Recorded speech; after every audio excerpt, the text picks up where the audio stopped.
مقتدی کے لیے امام کی اقتداء کی نیت ضروری ہے، اس کے بغیر مقتدی کی نماز درست نہیں ہوگی۔ امام کی اقتداء کی نیت سے مراد ارادہ، دل میں ارادہ کرنا کہ میں انٹینشلی امام کی پیروی کرنا، یہ مقتدی کے لیے ضروری ہے، کیونکہ رسول کریم صلی اللہ علیہ وسلم نے ارشاد فرمایا انما جعل الامام لیؤتم بہ، کہ امام تو اسی لیے ہے تاکہ اس کی اقتداء کی جائے، اس کی پیروی کی جائے، اس کا اتباع کیا جائے۔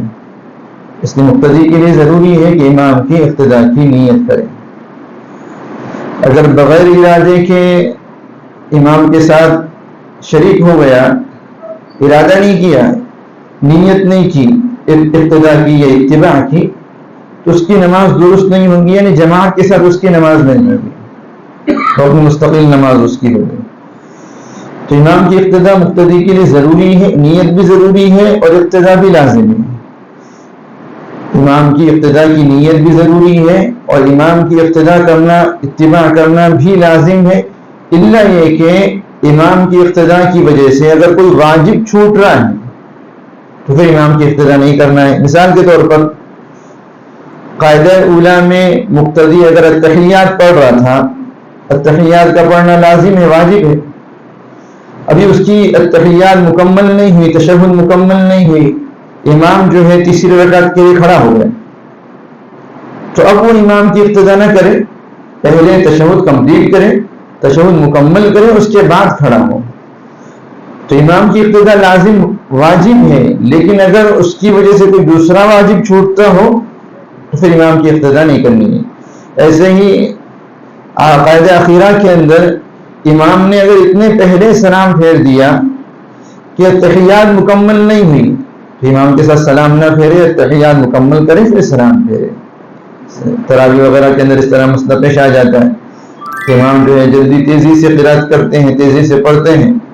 تو تحیات بھی جلدی سے ان کی ہو جاتی ہے۔ ایسا اوقات مقتدی کی تحیات مکمل نہیں ہوتی، تشہد مکمل نہیں ہوتا، تو اس صورت میں وہ پہلے اپنا تشہد مکمل کرے، اس کے بعد جو ہے سلام پھیرے۔ ہاں، اس کے علاوہ جو دیگر چیزیں ہیں، جیسے امام جو ہے مقتدی امام کے ساتھ سجدے کے اندر تھا، ابھی اس کی 3 مرتبہ سبحان ربی الاعلی نہیں ہوئی، امام نے سر اٹھا دیا، تو مقتدی کے لیے ضروری ہے کہ وہ سر اٹھا دے۔ 3 مرتبہ سبحان ربی الاعلی کہنا اس کے لیے ضروری نہیں ہے۔ ایسے ہی امام اگر رکوع کے اندر تھا، مقتدی بھی رکوع میں تھا، امام نے اگر مقتدی کی 3 مرتبہ سبحان ربی العظیم پڑھنے سے پہلے سر اٹھا دیا تو اب وہ سر اٹھا دے،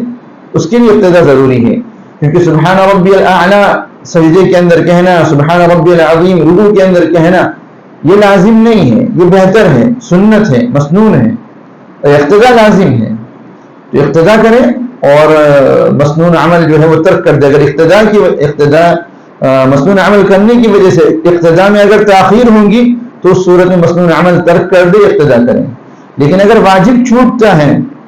تو پھر امام کی اقتداء نہیں کرنی ہے، پہلے واجب مکمل کرنا ہے، اس کے بعد جا کر جو امام کی اقتداء کرنی ہے۔ مسبوق بولتے ہیں ایسے شخص کو جس کی امام کے ساتھ 1-2 رکعت چھوٹ گئی ہو، بعد میں نماز کے اندر جڑا ہو، 1-2 رکعت مکمل ہونے کے بعد امام 1-2 رکعت پڑھ چکا تھا، اس کے بعد نماز کے اندر جڑا ہو، ایسے شخص کو مسبوق کہتے ہیں۔ اب مسبوق امام کے ساتھ جڑا ہے اور امام کسی وجہ سے سجدہ سہو کر رہا ہے، جیسے ابھی ظہر کی نماز میں نوبت آئی سجدہ سہو کی، تو مسبوق کے لیے ضروری ہے کہ جب امام سجدہ سہو کے لیے سلام پھیرتا ہے تو مسبوق سلام نہیں پھیرے گا۔ مسبوق کے لیے ضروری ہے کہ وہ سلام نہ پھیرے، کیونکہ ابھی اس کی نماز باقی ہے۔ اگر وہ سلام پھیرے گا امام کے ساتھ ساتھ تو ایسا ہے جیسے نماز کے بیچ میں سلام پھیرنا، تو امام اگر سلام پھیرتا ہے سجدہ سہو کے لیے تو مسبوق یعنی وہ شخص جس کی 1-2 رکعت ابھی باقی ہے اور امام کے ساتھ سلام نہ پھیرے، اگر اس نے جانتے بوجھتے یعنی پتا تھا کہ میرے ذمے 1-2 رکعت باقی ہے، پھر بھی اس نے جانتے بوجھتے امام کے ساتھ سلام پھیر دیا تو اس کی نماز فاسد ہو جائے گی، اس کو نئے سرے سے نماز پڑھنا ہوگا۔ اور اگر اس کو پتہ ہی نہیں تھا، یاد ہی نہیں تھا کہ میرے ذمے جو ہے نماز باقی ہے، وہ یہی سمجھ رہا تھا کہ امام کے ساتھ میری نماز ختم ہو رہی ہے، یہ سمجھ کر اس نے امام کے ساتھ ساتھ سلام پھیر دیا، یہ سمجھتے ہوئے کہ میری نماز تو مکمل ہو گئی، یہ سمجھ کر اس نے امام کے ساتھ ساتھ سلام پھیرا، تو اس کے ذمہ کوئی چیز لازم نہیں، وہ یاد آنے کے بعد اگر فوراً یاد آ جائے تو اسی وقت جو ہے امام کے سلام پھیرنے کے بعد، مکمل سلام پھیر لینے کے بعد کھڑے ہو کر اپنی نماز مکمل کر سکتا ہے۔ لیکن اگر اس کو یاد ہو کہ میرے ذمہ نماز باقی ہے، اس کے باوجود جانتے بوجھتے سلام پھیرتا ہے تو نماز فاسد ہو جائے گی۔ اور اگر یاد نہ ہو کہ میرے ذمہ نماز باقی ہے اور یہ سمجھ کر کہ میری نماز تو مکمل ہو گئی، امام کے ساتھ اگر سلام پھیرتا ہے تو پھر اس صورت میں اس کو کوئی چیز لازم نہیں ہوگی۔ امام کے ساتھ اگر سلام پھیرتا ہے تو کوئی چیز لازم نہیں ہوگی، لیکن امام کے سلام پھیرنے کے بعد، امام کے سلام پھیرنے کے بعد اگر سلام پھیرتا ہے، یہ دو الگ الگ شکلیں ہیں۔ امام کے ساتھ سلام پھیرے ساتھ ساتھ تو کوئی چیز لازم نہیں، کیونکہ امام کے ساتھ ساتھ سلام پھیرا تو ابھی وہ مقتدی ہے،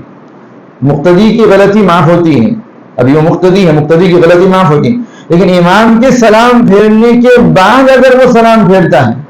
تو اس کی ابتدا کی حالت جو ختم ہو چکی ہے۔ اب اگر وہ سلام پھیرتا ہے تو گویا اپنی نماز کے اندر منفرد ہے، تو ایسے شخص کو نماز کے آخر میں سجدہ سہو کرنا پڑے گا، غلطی کا جو سجدہ ہوتا ہے وہ کرنا پڑے گا۔ یعنی تین شکلیں ہو گئی، مسبوق امام کے ساتھ جڑا، امام نے سجدہ سہو کا سلام پھیرا، مسبوق نے جانتے بوجھتے سلام پھیرا، پتا تھا کہ نماز باقی پھر بھی سلام پھیرا، نماز فاسد۔ مسبوق نے بھولے سے سلام پھیرا، یاد ہی نہیں رہا کہ نماز باقی ہے، سلام پھیر دیا، کوئی چیز نہیں لازم اگر امام کے ساتھ ساتھ سلام پھیرتا ہے۔ اگر مسبوق سلام پھیرتا ہے امام کے بعد، چاہے بھولے سے سلام پھیرتا ہو لیکن امام کے بعد سلام پھیرتا ہے، تو پھر اس صورت میں اس پر سجدہ سہو الگ سے کرنا لازم ہو جائے گا۔ یہ تین الگ الگ شکلیں ہیں، تینوں کا الگ الگ حکم ہے۔ جانتے بوجھتے نماز سلام پھیرے، نماز باقی ہے یہ سمجھتے ہوئے سلام پھیرے تو نماز فاسد۔ امام کے ساتھ ساتھ بھولے سے سلام پھیرے تو اس صورت میں کوئی چیز لازم نہیں۔ امام کے سلام پھیر لینے کے بعد سلام پھیرے تو پھر اس صورت میں سجدہ سہو لازم۔ تین صورتیں، تینوں کا حکم الگ الگ ہے۔